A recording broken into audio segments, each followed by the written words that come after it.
Hello everyone, I am Jyoti Jha and welcome to NCERT the mind. तो आज हम लोग पढ़ेंगे क्लास 2 की हिंदी वर्कबुक चैप्टर 8 तितली और कली।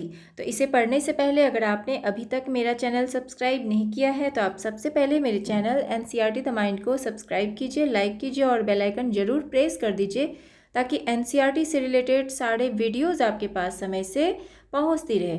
और अगर आपने तितली और कली चैप्टर नहीं पढ़ा है अभी तक तो इसका लिंक मैंने डिस्क्रिप्शन बॉक्स में दे दिया है, आप वहां से निकाल के भी पढ़ सकते हैं। तो चलिए हम लोग वर्कबुक बनाना स्टार्ट करते हैं। आप भी अपना वर्कबुक निकाल लीजिए और बनाना शुरू कीजिए मेरे साथ साथ।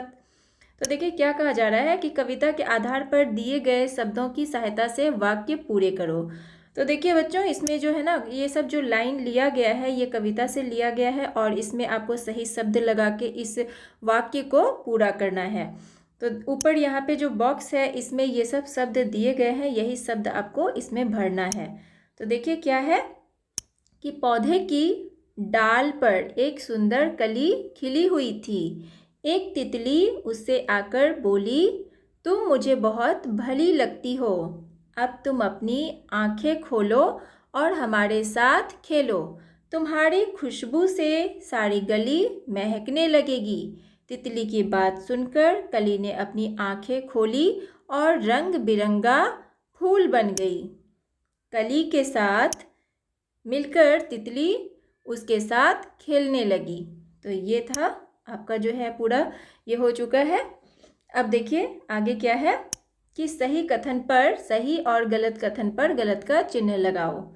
तो इसमें देखिए क्या है क नंबर में कि पौधे की डाल पर एक रंग बिरंगा फूल खिला था। तो ये गलत है क्योंकि रंग बिरंगा फूल नहीं खिला था, एक कली खिली हुई थी। तो इसमें हम गलत का निशान लगाएंगे।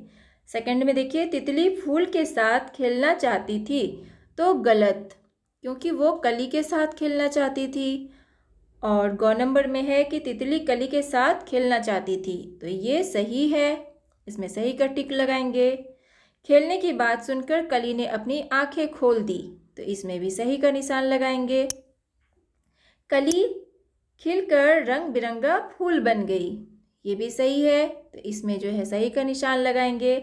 और है हवा और तितली कली के साथ खेलने लगे, तो ये गलत है, तो इसमें गलत का चिन्ह लगाएंगे। अब देखिए कि ऐसे 6 शब्द लिखो जिसमें हर्षईकार और दीर्घईकार दोनों मात्राएं हो। तो देखिए ऐसा शब्द क्या होगा, रंग बिरंगी। तो रंग बिरंगी में आप देखिए इसमें दोनों ही मात्राएं हैं। खिली, इसमें भी देखिए दोनों मात्रा है, ये हर्षईकार की मात्रा भी है और दीर्घईकार की भी मात्रा है, दोनों ही मात्राएं हैं। और बीती, इसमें भी दोनों मात्रा है, तितली, मिली, शिवाजी। तो इस तरह से इनमें दोनों ही मात्राएं आती है। और अगर आप कोई दूसरा शब्द भी लिखना चाहें तो आप वो भी हर्षईकार और दीर्घईकार दोनों मात्राएं वाली लिख सकते हैं। अब देखिए नीचे दिए गए शब्दों को उनके अर्थ से जोड़ो। तो इसमें देखिए डाल, डाल है तो डाल का क्या हो जाएगा, शाखा। इसका क्या लिखेंगे हम, शाखा में इसको मिलान करेंगे। अरे नन्ही, तो नन्ही का क्या होगा, छोटी। संग, संग का साथ। महक, तो महक का क्या होगा, खुशबू। रंगीली, रंगीली यानी कि रंग बिरंगी, इसमें मैचिंग कर देंगे इस तरह से। अब देखो चित्र देखो और समझो कि बीज से पौधा कैसे बनता है। इस विषय में 4 वाक्य भी लिखो। तो देखिए आपने कभी सोचा है कि एक बीज से पौधा कैसे बनता है, तो इसको आप एक बार एक्सपेरिमेंट करके घर में देखिएगा कि कैसे पौधा बनता है। और देखिए पौधा बीज लगाने के लिए सबसे पहले हम क्या करेंगे, सबसे पहले किसी चीज़ में थोड़ी सी मिट्टी ले लो। पहले तो बर्तन लेना है एक, फिर उसमें मिट्टी ले लेना है थोड़ा सा, और बीज को मिट्टी में उसमें जो है गाड़ देना है, यानी कि उसमें लगा देना है, अंदर डाल के उसमें और मिट्टी से ढक देना है। फिर उसमें प्रतिदिन पानी दो। उसमें क्या करना है, रोज पानी डालना है। कुछ दिनों में पौधा निकल जाएगा। तो इस तरह से आप पौधा लगा सकते हैं, बीज लगा के फिर आप पौधा उगा सकते हैं। तो इस तरह से आप कर लीजिएगा। अब देखिए कि चित्र में दिए गए पौधे के अंगों के नाम लिखो। तो पौधे के जो अंग हैं उनका नाम लिखना है आपको। तो कैसे लिखेंगे? तो ये देखिए यहाँ पे एक पौधा है और उसके जो पार्ट हैं उनका नाम लिखना है। तो ये देख पा रहे हैं आप, ये क्या है? ये फूल है, तो हम लिखेंगे यहाँ पे फूल। और ये वाला जो भाग है ये इसको क्या बोलेंगे? फल बोलेंगे। और ये जो है इसे हम कली बोलेंगे। ये पत्ते हैं, पत्ते लिखेंगे। और उसके बाद देखिए ये वाला जो है इसे हम तना बोलेंगे।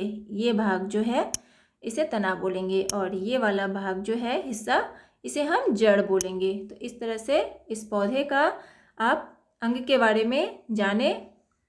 अब देखिए क्या है कि तितली पर एक छोटी सी कविता गाओ, गुनगुनाओ।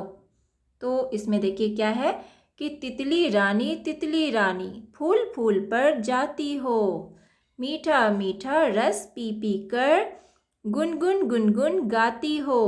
रंग बिरंगे पंख सजीले इन्हें कहाँ से लाई हो, बड़ी भली हो तितली रानी इस बगिया में आई हो।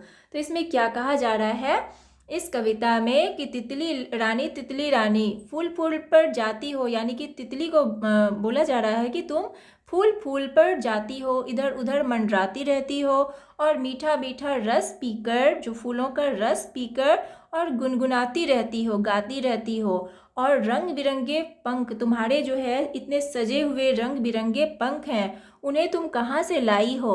अब बड़ी भली हो, यानी कि तुम बहुत अच्छी हो, बहुत सुंदर हो, जो तुम इस बगिया में आई हो। इस बगिया यानी कि बगीचे में आई हो। तो ये था इसका अर्थ। इसी तरह से आपको भी गाना है।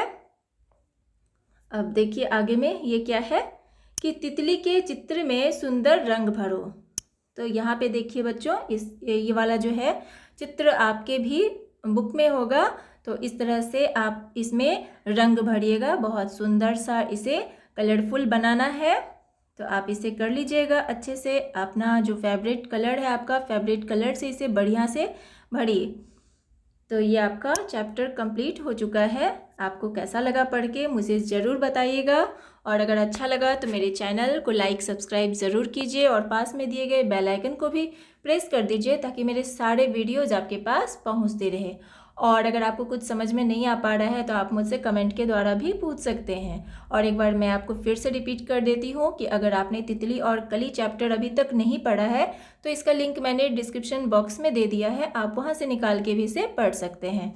तो चलिए बच्चों, अब हम लोग मिलते हैं अगले वीडियो में। तब तक के लिए bye, take care, thanks to watch my video.